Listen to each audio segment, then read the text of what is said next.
আসসালামু আলাইকুম। আজকে আমরা যে বিষয়টা নিয়ে কথা বলবো তা হচ্ছে কাজ ক্ষমতা শক্তি। কাজ ক্ষমতা শক্তি শুধুমাত্র যেহেতু সামনে হচ্ছে ইউনিভার্সিটি যে এক্সামগুলো তার ভিত্তিতে আমি শুধুমাত্র সমস্যার সমাধান করে আসবো। কাজ ক্ষমতা শক্তি প্রথম ম্যাথ যেটা বলা হচ্ছে একটি একটি একটি ইটের দৈর্ঘ্য 24। আচ্ছা, আমরা একটা ইট রাখি।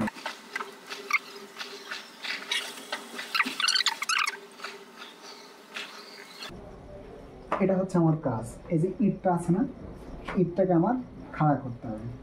তো এই ইটটা কীভাবে খাড়া করবো, ব্যাপারটা হচ্ছে ইটের দৈর্ঘ্য বস্তু সব দেওয়া আছে।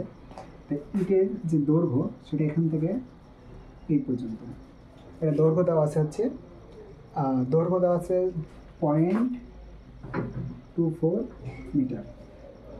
এরপর উচ্চতা, এই যে উচ্চতা, এটা কিন্তু উচ্চতা আর এটা হচ্ছে প্রস্থ। দেখেন একটা ইট এরকম,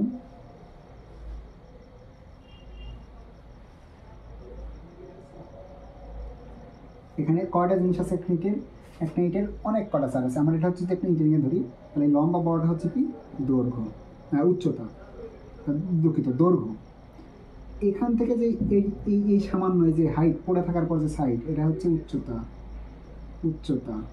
আর এই যে নিচ বরাবর যেটা আছে এটা হচ্ছে প্রস্থ। দৈর্ঘ্য, প্রস্থ আর উপরে হচ্ছে উচ্চতা। যদি আমি একটা ইট ফিজিক্যালি দেখাইতাম তাহলে হয়তো অনেক ক্লিয়ার হতো। তো এখানে প্রশ্ন বলা হচ্ছে একটি ইটের দৈর্ঘ্য এত, প্রস্থ 0.12, প্রস্থ কোনটা, যে এটা এখান থেকে এই পর্যন্ত, এটা হচ্ছে 0.12 মিটার। আর এই যে উচ্চতা দেওয়া আছে 0.606 মিটার। তো এই হচ্ছে একটা ইটের ব্যাপার। তো বলা হচ্ছে যে এই ইটটাকে পড়ে আছে, এখন যদি আমি খাড়া করি তাহলে আর মোট কৃত কাজ কত। পড়ে আছে ইটটা এভাবে, এই ইটটাকে যদি আমি খাড়া করি তাহলে কাজ কত। তো দেখেন, তো যখন আপনি কাজটা করবেন, যখন আপনি ওয়ার্ক ডান করবেন, তখন আপনি দেখেন সূত্র তো সবাই জানি, ডাব্লিউ সমান এফ এস। ইটের ভর দেওয়া আছে 2 কেজি, কারণ যাক এগুলো আমার কি ভরের কোনো সমস্যা নাই। আমার প্রবলেমটা হচ্ছে কোথায়, যে ইটটাকে যে তুলবে এখানে আমার স্মরণটা কোথায় পাবো। তো আপনি যখন স্মরণটা বিবেচনা করবেন, আসলে যখন আপনি কাজ করবেন, প্রকৃত কাজ করবেন, তখন আপনার স্মরণটা কিন্তু এই যে এখান থেকে এখানে হবে না। আপনার স্মরণটা হতে হবে ভর কেন্দ্রের স্মরণ। কিসের স্মরণ? ভর কেন্দ্র। তাহলে এই ইটটার ভর কেন্দ্র কোথায়, আবার আমাকে ইট আঁকতে হচ্ছে কষ্ট করে। তো এই ইটের ভর কেন্দ্র কোথায়, তো যেহেতু এটা শোষণ বস্তু, তাই আমি ভর কেন্দ্র ধরতে পারি মাছ বরাবর। তো সমস্যা নয়, মাছ বরাবর আমি ভর কেন্দ্রটা আমি ধরে নিলাম। তো এখন এই ভর কেন্দ্র যে স্মরণটা ঘটবে, এখন ইটটা তো পড়ে আছে, তাহলে পড়ে যখন আছে তখন এই ভর কেন্দ্রটা ছিল কোথায়, দেখেন তখন ভর কেন্দ্র ছিল কিন্তু এখানে। ইটটা যখন পড়েছিল তখন ভর কেন্দ্র ছিল এখানে, কিন্তু এখন গেছে কোথায়, এখন চলে গেছে এখানে। ভালো করে বুঝেন, ইটটা যখন পড়েছিল তখন ইটের এই বরাবর ছিল, তখন ইটের ভর কেন্দ্র ছিল এই যে এই উচ্চতার অর্ধেক। কত উচ্চতার? হাফ গুণ এইচের অর্ধেক। এই যে মাটির থেকে দেখেন এইটুকু কিন্তু কেন ছিল, দেখেন যখন ইটটা পড়ে আছে আমার, দেখেন এটা যদি আমরা ইট কল্পনা করি, তাহলে ইটের ক্ষেত্রে ইটটা যদি আমার পড়ে আছে এভাবে, যখন ইটটা এভাবে আছে তখন ইটের ভর কেন্দ্র কোন বরাবর থাকবে, দেখেন ভর কেন্দ্র আর মানে এই দিক থেকে কোথায় আছে আমি সেটা দেখতেছি না, আমি করছি যে এটার মাঝখানে আছে, মাঝ বরাবর। একটা ইট কাউন্ট করে যদি আমরা ব্যবহার করি, তাহলে এই বরাবর আছে ভর কেন্দ্র। যখন ইটটাকে খাড়া করব তখন এইভাবে চলে গেল, বুঝেন? তো এখানে ইটটা ছিল এইভাবে পড়ে, তো ইটের ভর কেন্দ্র ছিল এখানে, এখানে এটা ছিল হচ্ছে দৈর্ঘ্য, এটা ছিল উচ্চতা, আর এই যে টানাটানি এটা ছিল হচ্ছে প্রস্থ। তো সবগুলোর মান দেওয়া আছে। তো ইটটাকে যখন আমি খাড়া করবো, ইটটাকে যখন আমি খাড়া করতেছি, তখন এখানে কি ঘটনা করতেছি, ভর কেন্দ্র আছে মাটির থেকে কত উপরে, এই যে মাটির থেকে হাফ গুণ উচ্চতার সময় আছে, যখন এই বরাবর তুলতেছি তখন উচ্চতার অর্ধেকে চলে যাচ্ছে। তাহলে ভর কেন্দ্রের স্মরণটা হচ্ছে আমার কাজের স্মরণ, এই জিনিসটা মাথায় রাখতে হবে। তা আবার বলতেছি, ভর কেন্দ্রে কাজটা ঘটতেছে মানে আছে কোন বরাবর, উচ্চতার অর্ধেক আছে। যখন আমি খাড়া করতেছি তখন দৈর্ঘ্যের অর্ধেকে চলে যাচ্ছি। তার মানে আমার স্মরণটা কতটুকু আছে, স্মরণটা হচ্ছে দেখেন, স্মরণটা আমার ভর কেন্দ্রের স্মরণ হয়েছে এই পর্যন্ত। এটা হচ্ছে উচ্চতার অর্ধেক। কিসের? উচ্চতার অর্ধেক। কিন্তু বাদ ছিল কত দিক, দেখেন তো ভাই, আগে থেকে উঠেছিল কত ভর কেন্দ্র, দেখেন ভর কেন্দ্র মাটির ছিল, উপরে ছিল কত উপরে ছিল উচ্চতার অর্ধেক। তাহলে উচ্চতার অর্ধেক যদি বাদ দিই, তাহলে এই যে দৈর্ঘ্যের থেকে উচ্চতার অর্ধেক বাদ দিলে যেটুকু থাকবে সেটা হচ্ছে আমার স্মরণ। তাহলে এস এর মানটা আমার বের করে নিতে হবে। এস সমান h/2 মাইনাস উচ্চতার L/2। এল হচ্ছে দৈর্ঘ্য, h/2। h এখানে আমি এই যে উচ্চতা হাইট আর এই দিকের হাইটের আমি l দ্বারা প্রকাশ করছি, কারণ আগে লেন্থ ছিল। তো এবার আমি যদি এটার উচ্চতার মান কত আসলে দেখেন তো, l এর মান কত আসলে প্রথমে এই যে 24, 0.2524/2 মাইনাস উচ্চতা ছিল 0.06/2। ক্যালকুলেশন করলে রেজাল্ট আসে আমার 0.09। এই হচ্ছে আমার ক্যালকুলেশনের ওভারঅল মিটার। এই হচ্ছে আমার স্মরণ। স্মরণ যখন চলে আসছে, আমি ক্যালকুলেশনটা আমার আগে ক্যালকুলেশন করে রাখছি, সেখান থেকে ব্যবহার করতেছি। আপনারা এটা যদি লসাগু পদ্ধতি করেন তাও আসবে, ক্যালকুলেটর ব্যবহার করলেও চলে আসবে, সমস্যা নেই। তাহলে এফ এর মান এখন দেখেন, এফ সমান এখানে এফ সমান mg ব্যবহার করা যায় না? তাহলে এম এর মান কিন্তু দেওয়া আছে, ভর এখানে 2 কেজি। তাহলে আমি এখানে লিখতে পারি mgs। এম এর মান কত? এম এর মান 2 গুণ 9.8 গুণ এস এর মান 0.09, অর্থাৎ ইজিক্যাল টু 1.776 জুল, 764 জুল। এটা হচ্ছে আমার কৃত কাজ। তো এই হচ্ছে প্রশ্নটা বারবার পড়ে নেবেন, তাহলে আপনার বুঝতে সুবিধা হবে যে ইটটাকে নিচ থেকে উপরে তুলতে কী পরিমাণ কৃত কাজ হবে। এরপরে আসি, পরে ম্যাথে বলা হচ্ছে একটি ঘনক আকৃতির পাথরের খণ্ডের প্রতিটির আয়তন 0.125 মিটার ও ভর, প্রতিটির ভর 250 কেজি বা 250 কেজি। এদের একটি অপরটির উপর রেখে স্তম্ভ প্রস্তুত করতে যে কৃতকাজ তার পরিমাণ নির্ণয় করো। চলো, একই প্রশ্ন।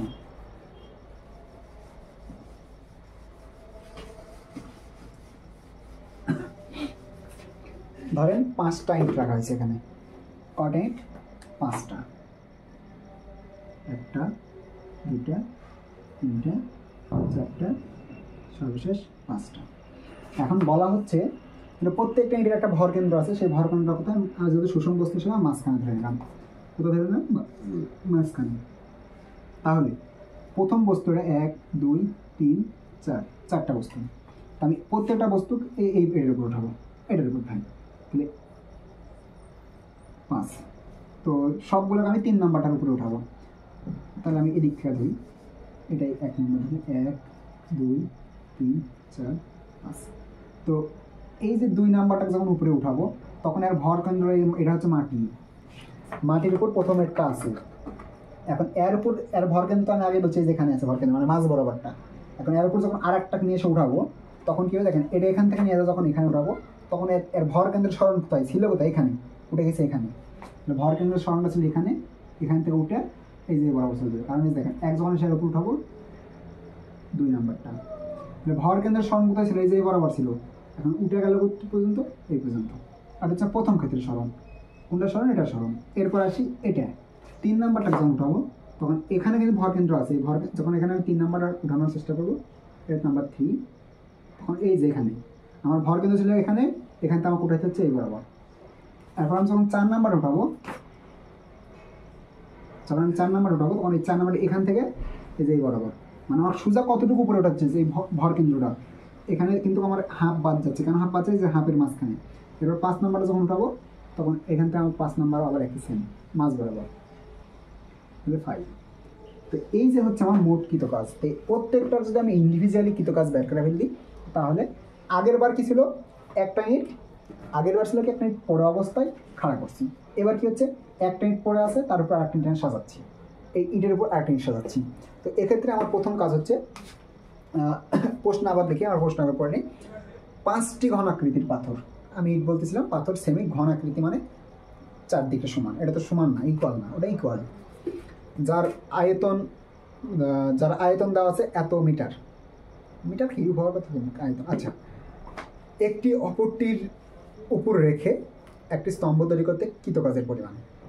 তাহলে এখানে আমার এই যে এই ব্যাখ্যাটা আপনার তো বোঝা শেষ। এখন চলেন আমরা ম্যাথে যাই। তাহলে ঘনকের আয়তন দেওয়া আছে, তাহলে আয়তন যদি দেওয়া থাকে, আয়তন দেওয়া আছে কত? মানে প্রত্যেকটার আয়তন দেওয়া আছে 0.123 m কিউব দেওয়া লাগবে, কিন্তু ওটা m দিয়ে রাখছে, এটা একটু কারেকশন আসবে। এটা হচ্ছে আমার প্রত্যেকটার আয়তন দেওয়া আছে। তাহলে আয়তন যদি এটা থাকে তাহলে আয়তন সমান কি দৈর্ঘ্য গুণ প্রস্থ গুণ উচ্চতা, যেহেতু সবগুলো সমান, যেহেতু সবগুলোর সমান মানে ঘনক মানে তিনটার সমান, তো এই জন্য এটা হবে কি দৈর্ঘ্য গুণ দৈর্ঘ্য, এল গুণ হাইট গুণ লেন্থ ওয়েট ইজিক্যাল টু কত আছে 100 0.1135 আর 125 তো যদি আমি এখান থেকে তিনটা যদি সমান হয় তাহলে আমি একটা কাউন্ট করতে পারি, এল ইজিক্যাল টু রুট ওভার, তাহলে এল এর উপর কিউব, তিন সবগুলো সমান, তাহলে এটা এই কিউবটা আমি পার করে দিলে 0.125 সমান, এটা যদি আমি এটা ম্যান আসবে কত 0.5 মিটার। এটা হচ্ছে প্রত্যেকটা ইটের দৈর্ঘ্য প্রস্থ, যেটা বলবেন সবগুলো তো সমান, তো একটা করার দৈর্ঘ্য প্রস্থ বলতে 0.5 তাহলে এবার দেখেন এখান থেকে এখানকার উচ্চতা কত 0.5, কিন্তু এই জায়গা কত 0.025, কারণ এই যে এটার অর্ধেক। কিন্তু আমার এখন ব্যাপারটা হচ্ছে যে ওটা আমি অর্ধেক নিব না, এখান থেকে এখানে মানে কি আবার ফুল একটা না, 0.25 আবার 5 হয়ে যাচ্ছে, তাহলে এখান থেকে এটার উচ্চতা কত এই একটা 0.5 সমান।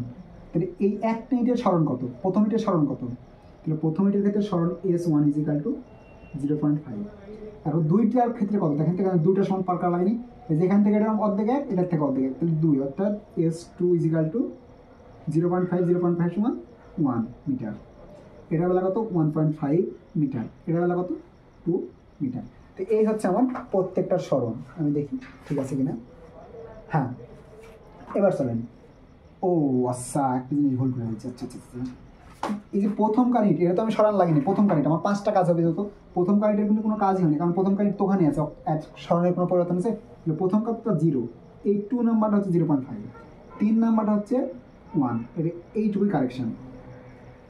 3 নাম্বারটা আবার ভুল করছি, 1 নাম্বারটা 0, 2 নাম্বারটা 0.5, 3 নাম্বারটা 1.1, পরেরটা হচ্ছে 1.5, এবার এটা হচ্ছে কত S4 আর S5 ইজিক্যাল টু 2। হ্যাঁ এই হচ্ছে আমার প্রত্যেকটা কারেকশন। এবার চলেন আমরা এখন কাজ বের করব। কাজ প্রত্যেকটার ক্ষেত্রে ইন্ডিভিজুয়ালি কাজ করে যদি সব কাজ যোগ করে দিই তাহলে আমার কাজের মানটা চলে আসবে। তাহলে প্রত্যেকটার ভর কত আমার দেওয়া আছে, কত 250 কেজি না কত দেওয়া আছে দেখলাম ভর, আমার প্রতিটি খণ্ডের আয়তনাত ও ভর 250 কেজি। আচ্ছা হ্যাঁ না 5টার ভর 250 কেজি, ঠিক আছে, এখানে এর মান ফিক্সড। হ্যাঁ তাহলে 5টার মোট ভর, প্রতিটির আয়তন এবং মোট ভর 250 কেজি, তাহলে আমার প্রত্যেকটা যদি ভর যদি 250 কেজি হয় তাহলে আমার F সমান mg 250 গুণ 9.8, অর্থাৎ আমার আসতে কত 2400, আমার এটা মানটা বের করে নিই 2450 নিউটন, 2450 নিউটন। এখন এখানে একটা ব্যাপার হচ্ছে কি, যখন আমি 2450 নিউটন আমি কাজের ভ্যালুটা বের করে ফেলছি, এখন এটা হচ্ছে আমার বলের মান, যেহেতু আমার কাজের মানটা বের করতে হবে, তাহলে কাজ সমান W সমান F(S)(1) যোগ F(S)(2) যোগ F(S)(3) যোগ F(S)(4)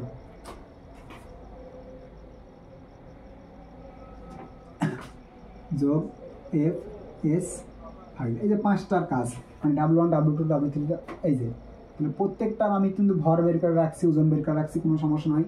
এখানে যদি আমি একটা কাজ করি, এফটা যদি কমন নিয়ে নিই তাহলে S1 S2 S3 S4 যোগ S5, প্রত্যেকটার মান, এটার মান আমি বসাই দিলাম 2450 ইন্টু 0 যোগ 0.5 যোগ 1 যোগ 1.5 যোগ 2, টোটাল কথা হচ্ছে 2450 গুণ 5 2 2 4 রাখে 5, তাই আসতেছে না